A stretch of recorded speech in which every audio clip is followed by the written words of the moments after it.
Welcome!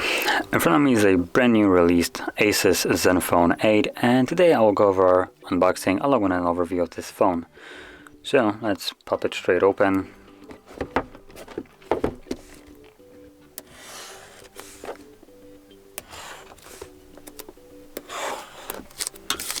There we go.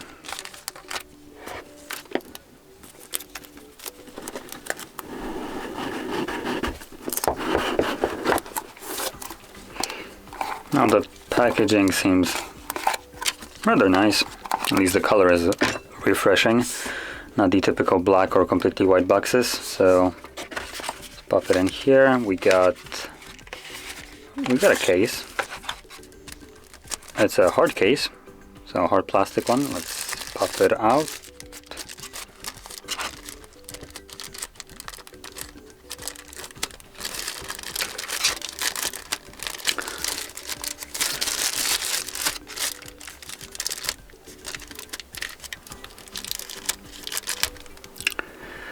I guess ASUS couldn't make a normal package where the sticky foil just gets normally open, but oh well. So there we go, there's the plastic case. And then we get some paperwork, so we don't really care about that. We get the phone itself in here. Let's see what else we got here. So apart from that, we get the charger, Type-C to Type-C. So you can see it right here. And the charging brick. There we go. So let's just set that to the side. Nothing else in here. I'm just gonna pop it in and throw it to the side. So let's start off with the brick. This is a 30-watt charger, so relatively nice. And let's pop the phone out.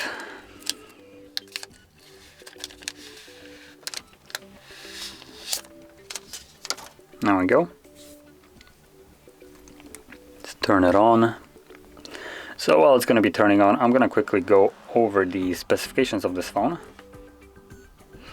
So it has a below 6-inch display, 5.9 to be precise, 1080p by 2400 display, Super AMOLED, so you're going to get really nice black colors, pixels of black. It also comes with 120 Hz refresh rate, HDR10 Plus certification, 1100 nits peak brightness. Let me just quickly finish up the setup. Not very good at multitasking.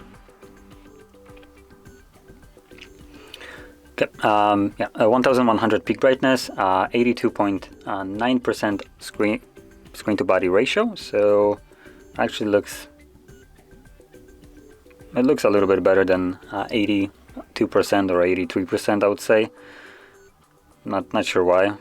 I think the size of the phone has a little bit to do with it. It's super small, so the percentages seem a little bit low, even though it is fairly good.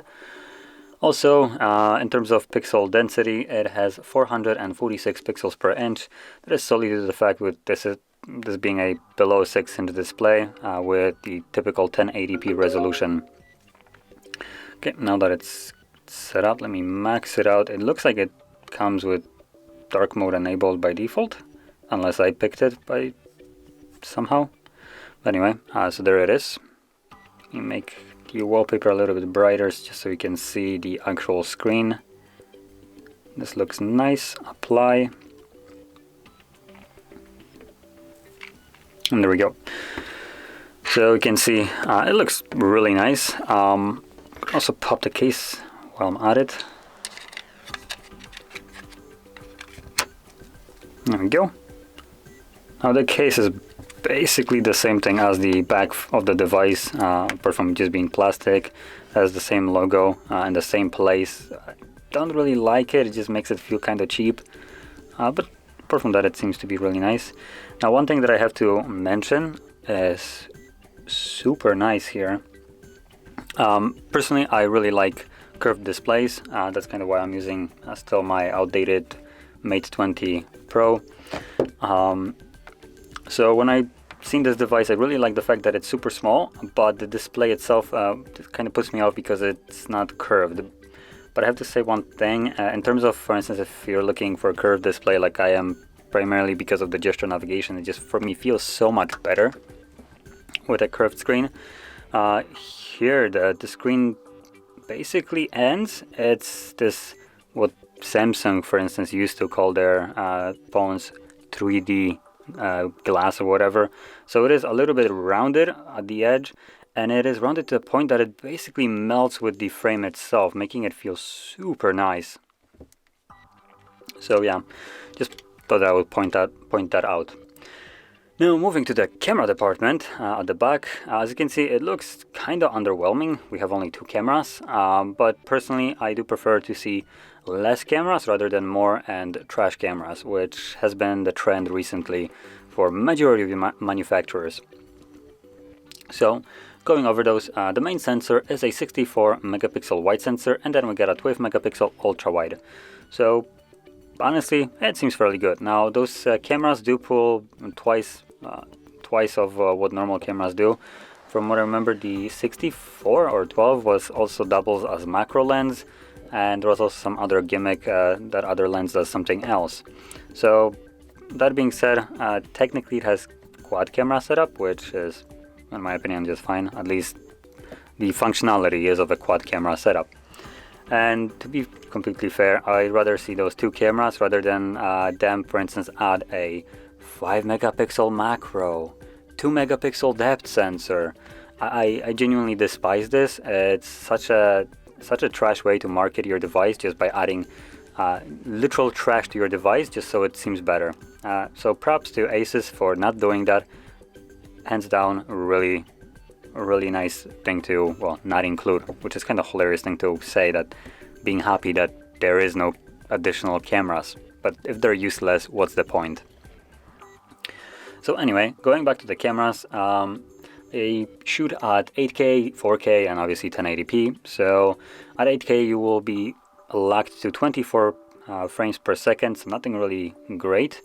But if you drop it down to 4K, which it's probably going to be more than enough for everyone, you can shoot at 30, 60, and also 120. Now one thing that I want to see right off the bat is if that 120 is a normal speed or slow motion. Because if it's 4K 120 of normal speed, then that is just going to be a little bit outside of, I would say, the norm. So we have video quality, 4K, 4K 60. So yeah, no, it's locked to 60 only, which still is really good, even though on this display you probably won't even see the difference, considering it's only a 1080p display. But anyway, if you have any kind of like decent TV, 4K TV, you can pop that footage there and it should look just outstanding. So going back to the camera, I'm gonna capture a couple of photos, just typical trash photos that I usually do, nothing really special. So number one, I'm gonna see how the macro works, if I can even get it to work, because I'm really interested in that. So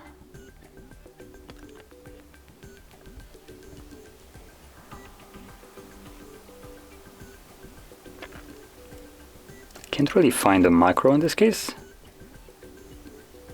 HDR. This is ultra wide. Guess you will use ultra wide as a macro. I think that's what they want me to do.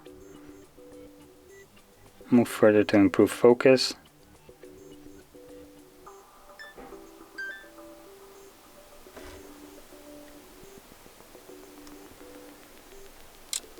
There we go.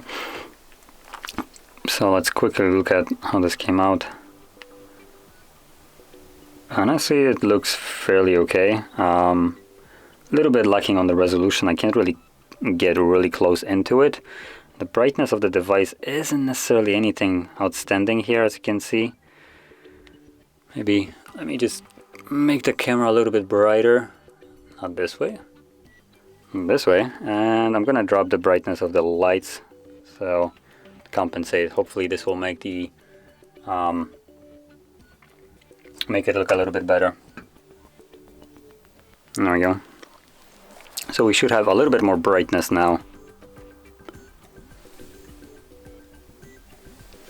Okay, so if you look closely, like right exactly here, where it is in focus, there is a lot of detail, but this is already zoomed in all the way, so it kind of falls off a little bit. But let's see if we can do anything better with the 64 megapixel wide sensor. Just make sure that it is set to capture at full quality.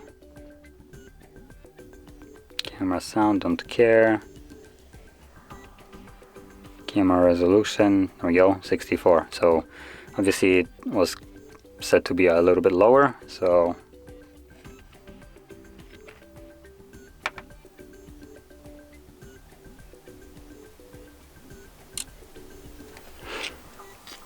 okay, so let's check this out. Again, as before, it looks really good. Again, I didn't really capture it in focus too well. As you can see specifically here, it's blurry, but anyway, it still does a really good job, really detailed photo. One thing that I also mentioned, the bokeh is also fairly nice. So you can see the background being fairly nicely blurred without anything like super annoying looking artificial and stuff like that. So it does look really nice. Now let's see what else we got.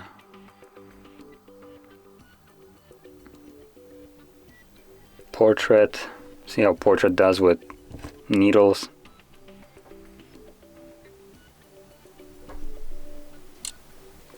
I'm not sure if you've seen this at one moment, but when you hold the shutter button, it does, I believe, allow you to record, or at least it's on a photo mode.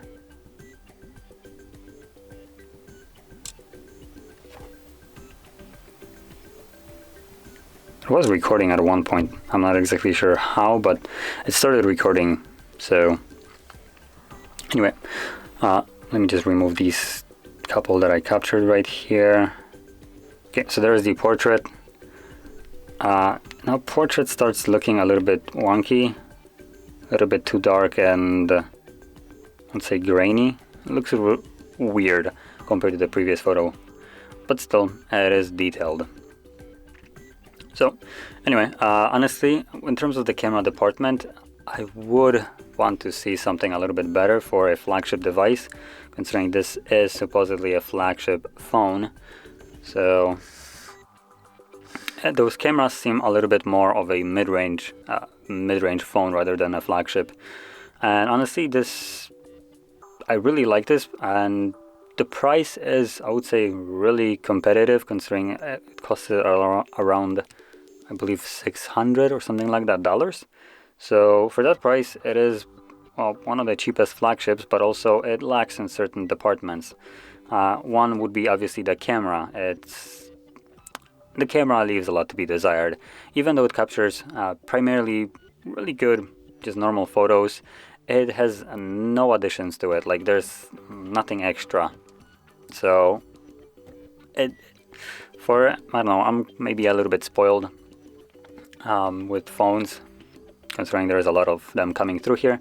But yeah, those cameras just leave a lot to be desired and make it a little bit feel like more of a mid-range phone, even though it is packing some decent specs in here, which probably, I guess that is probably what they were going for, to make a semi-mid-range, I guess mid-range expensive device, but pack as much of tech in here as they could, considering it comes with a Snapdragon 888 5G, 128 gigabytes storage at least, with minimum 6 gigabytes RAM. Now the version that I have right here comes actually with 256 and 8 gigabytes RAM, so it's a little bit more decked out, but yeah, for a phone this size, this is outstanding, honestly. And the only thing that could make this phone even better would be a better camera, but honestly, I think, now that I think about it, I think ASUS is just a little bit out there with the camera, considering their gaming phones don't have any good cameras, and it looks like these Zenfones aren't really blowing anything out of the water with their cameras as well. But anyway, let's finish up the the overall specs right here. So like I said, it comes with a Snapdragon 888, 2 different versions of storage, 128 and 256 with RAM ranging from 6 gigabytes all the way to 16. So we have 6, 8 and 16. Now both of the versions, so 128 has 6 or 8 gigs and 256 has 8 or 16. Personally, probably the 256 8 gigabytes will be all everybody needs out there, but there might be people that are just willing to push the spec sheet to the max and go with the 16. Now, I want to quickly look at one additional thing. I want to see if it has expandable storage, so I kind of doubt it, but oh yeah, I definitely doubt it. The size of this is a little bit too small for expandable storage. But just so everybody can see, yep, there it is. So it's a dual SIM tray. No expandable storage here, which is a little bit of a shame, but still can't really complain that much. So apart from that, it comes with a UFS 3.1 storage, so recording those 8K videos will be a little bit faster when it comes down to processing it. And then lastly, it has a 4000 mAh battery built into it with, like I said before, 30-watt charger included. Now the 4000 seems a little bit small, I would say, considering there are phones that are packing a little bit bigger batteries, but personally, when looking at this phone right here, the screen is way smaller than what majority of the phones need to power up, so probably the battery should be good enough in here. And they do advertise the charging speeds that it can get up to 60% in 25 minutes and up to 100% in 80 minutes. Now these are primarily lab results, so I expect a little bit less, but still it should be fairly close to those numbers. So yeah, lastly, just kind of going over the phone itself and my thoughts on it. The size of it is just amazing. I really like smaller devices, don't really like the entire trend of basically going big. So as you can see, comparing to something like a Mate 20 Pro, which nowadays seems to be a fairly small device, this is basically the size of an iPhone mini, which I really like. And it helps that it comes with flagship specs of Snapdragon 888. You'll get really good speeds out of that one. Outside of that, it feels in hand nice, but it does have this kind of cheap looking aesthetic to it. Like, you cannot say that this looks really good compared to some other flagships. It just looks like a outdated phone in a way from just a aesthetic standpoint. So would really like to see something that looks a little bit better than this. But other than that, yeah, it does have basically everything that you would need. I believe it also has wireless charging. Let me just quickly grab my charger, if I can just like pull it out there. So there we go, there's my charger. And am I wrong? It looks like I am wrong. So it seems to not have a wireless charging. Anyway, so yeah, finishing this off at about $700. This device is really nice. It packs just flagship grade specs, but comes at a significantly lower price tag than what normal flagships nowadays come at. So it is a outstanding device. I really like it. And the size of it, if you're looking for a small phone, there is not many options here, especially with this kind of hardware in it. The other option would be probably the iPhone, but it's kind of the pick on, you get to pick if you want Apple or Android. So if you prefer Android, this is probably the only way for you to go. And I can't say it's a bad way to go. This device is good. So anyway, this would conclude this overview of it. And it seems to be, the phone seems to be really good. So yeah, that's all I can say. If you found this video helpful, don't forget to hit like, subscribe, and thanks for watching.